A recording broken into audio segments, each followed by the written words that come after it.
Hello, I'm the Nostalgia Critic. I remember it so you don't have to. Is it possible to make fun of a movie you like? I don't know, but I'm doing it. This is Hook.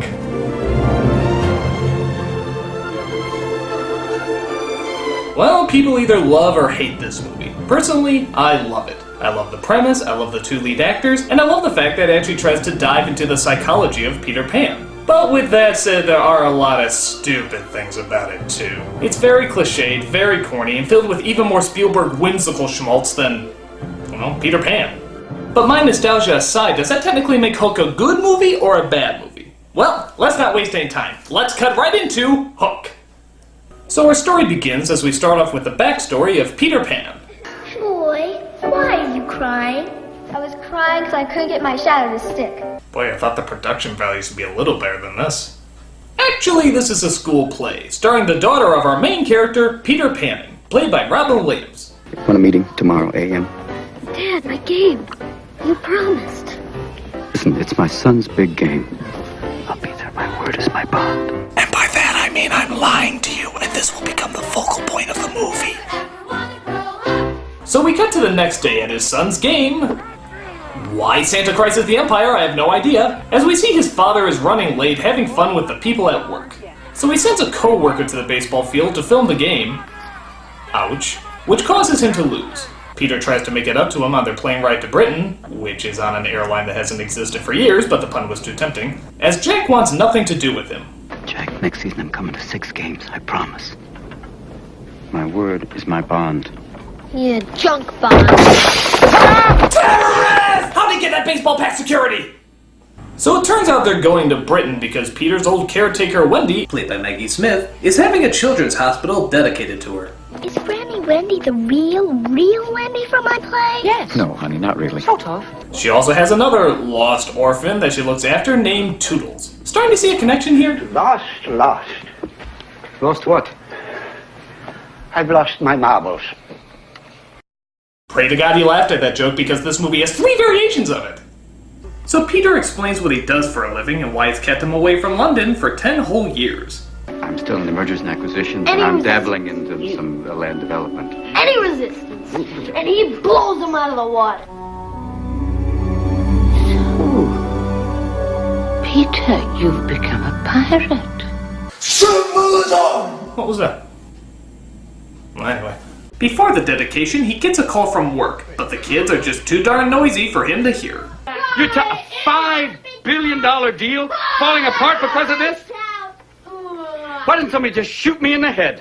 Bang! Bang! Well, everybody just shut up! I'm sorry. Maury, get him out of here, will you? I'm on the phone calling my life. I mean, it's not like I can just go into another room or something. So after that blow up, they get ready to go to the dedication dinner for the new hospital. Toodles made it for me.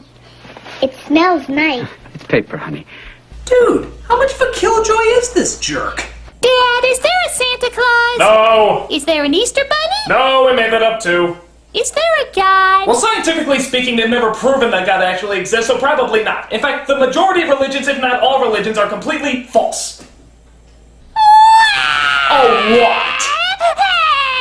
Hey, Jack. Jack, you're in charge now. This is my very special watch, so you can keep track of the time. I hid this uncomfortable hunk of metal up my ass 2 years. So the night's a big hit, the children's hospital is named after her, but something evil is lurking outside the window.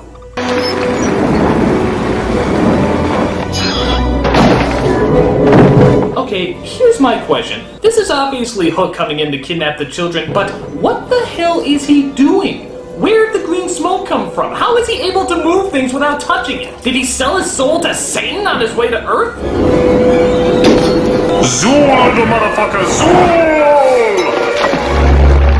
You alright? Wendy? I felt a great disturbance in the force. So they come home to find that the place has been broken into and the children have been kidnapped. Dear Peter, your presence is required at the request of your children. Kindest personal regards, Jess Hook. Captain. P.S. I don't care what anyone says, I love to license to wed. So they call the police as Detective Phil Collins here comes in to look over the situation. I'm not even kidding. That's really Phil Collins. IMDb it. It's totally him. I'd forgotten how to fly. Yeah, well, one does.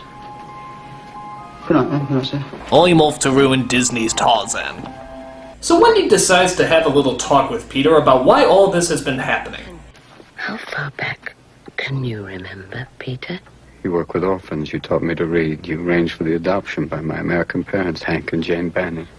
You were 12, nearly 13. I mean, before that. There's nothing before that.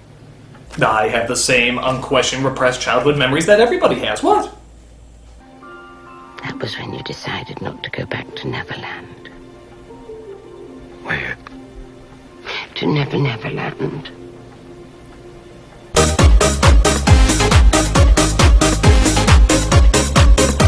Peter? What? The stories are true.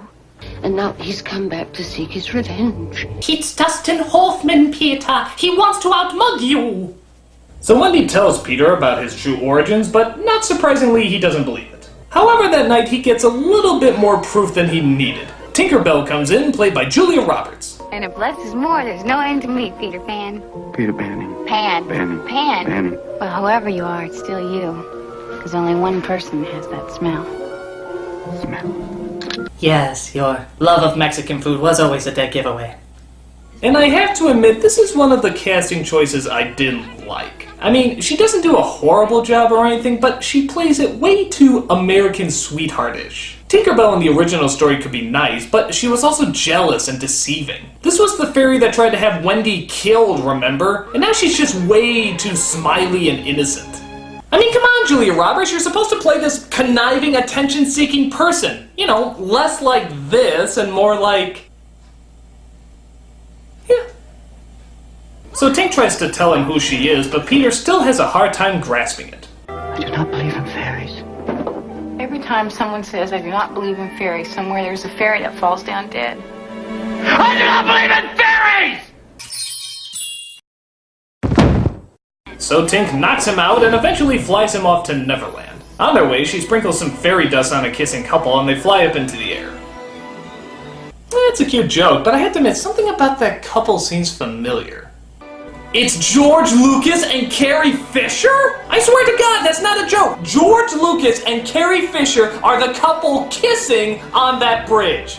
Go, erotic fan fiction writers, to your keyboards! A new world of sexual Star Wars fantasies awaits you! So she carries him off to the obvious set of Neverland. And thankfully, she drops him in the most safe and protected area she could find. In the middle of the fucking pirate village! That's like dropping an ant in an anteater convention. Gentlemen, I'm looking for someone. You big me I'm sorry, but when did Tinkerbell get so friggin' strong? She knocks out pirates, tosses them around, carries Peter to Neverland. Someone's been eating her steroid Wheaties. So after raising Tinker hell, she disguises Peter as a pirate and sneaks him aboard Hook's ship. So we see the villainous Hook, played by Dustin Hoffman, and his sidekick Smee, played by Bob Hoskins. Finally, I'm going to kill Peter Pan, that cocky boy who cut off my hand and fed it to the crocodile. Who killed that cunning crocodile? Who stopped him? Who made him into a quiet clock? Who went into the other world and stole Pan's children? And who didn't believe I could do it? So he brings out the children as Peter accidentally outs himself trying to lunge after them. Who are you? I'm Peter Panning, attorney at law. Those are my children, and I want them back. Please. Those are your children. These are your children. Yes, they are. And you're Peter. You're Peter. Yes. You're Peter. Yes. No. Yes. You're Peter. Yes. Oh, those are your children. The first base. Who is on first? Have you got a first baseman on first surgery? Then who's playing first? Absolutely. Shut up! No. Yeah. So Smee proves that he really is Peter Pan by pulling out his medical records. How the hell did he get that? As Hook can't believe what a worn-out sack of never-puke Peter Pan's become. Disaster. Which must be remedied. Expediently, I agree. I want my children. For me, the stakes can be no higher. And for me, so they can have sunk no law. And I want my war! The ninjas must die! So he makes a deal that if Peter flies up and touches his children's fingers, he'll let them all go. I'm coming, sweetheart. Come and give me a hand. I already have. Oh yes, I went there. But it turns out Peter forgot to take his Flyagra and is unable to get up. This comes as a serious disappointment to Mr. Hook. Gentlemen, I'm afraid I have decided to cancel the war. I will instead run Ernest Goes to Cat. But before he can kill him, Tinkerbell strikes up a deal with the captain. She says that if he gives her 3 days, he can get him back to normal. And you better deliver, Miss Bell, or no amount of clapping will bring you back from where I will send you. There's a butt crack with your name on it. Oh. So Hook agrees, but Pan is accidentally knocked over. Thankfully, he's saved by a Skittles commercial as he's lifted up to the hideout of the Lost Boys. But the boys don't recognize him as their new leader, named Rufio, suggests they chop him into pieces. Can't fly, bite, or crow. If any of you says this here skug ain't Peter Pan, cross the line. You know, for a lost jungle boy, he sure does seem to put a lot of moose in that hair, doesn't he? But luckily, their oracle or something comes in and sees the pan inside him. So the Lost Boys finally decide to help Peter out. But unfortunately, Hook and Smee have a diabolical plan to make Pan's kids love Hook, as that would be the ultimate revenge. Jack, your father went to your sister's school play, did he not? Or did he go to your baseball game? How'd you know about that? That's a legitimate question. Where are they getting all this information? Medical info? Background history? Is there just a private records building that's way too lenient on their policies? Yes, I would like the medical records, background history, and current address of a Mr. Peter Banning, please. I don't know. That sounds suspicious. It's not. Oh, okay. Also, I need a background check on his children. Please include any current emotional scars that might have been made in the past few days or so. Now that sounds really suspicious. Now, does a man dressed as a pirate with a hook on his hand honestly strike you as suspicious? I suppose not. Good. Now, could you hurry along? I have a flying green puff of smoke I need to catch. Okay. Most excellent. While Maggie seems defiant, Jack seems a little bit more lenient to Hook's offer, which means Peter has to work even faster to get in shape for the big fight. You're the best around.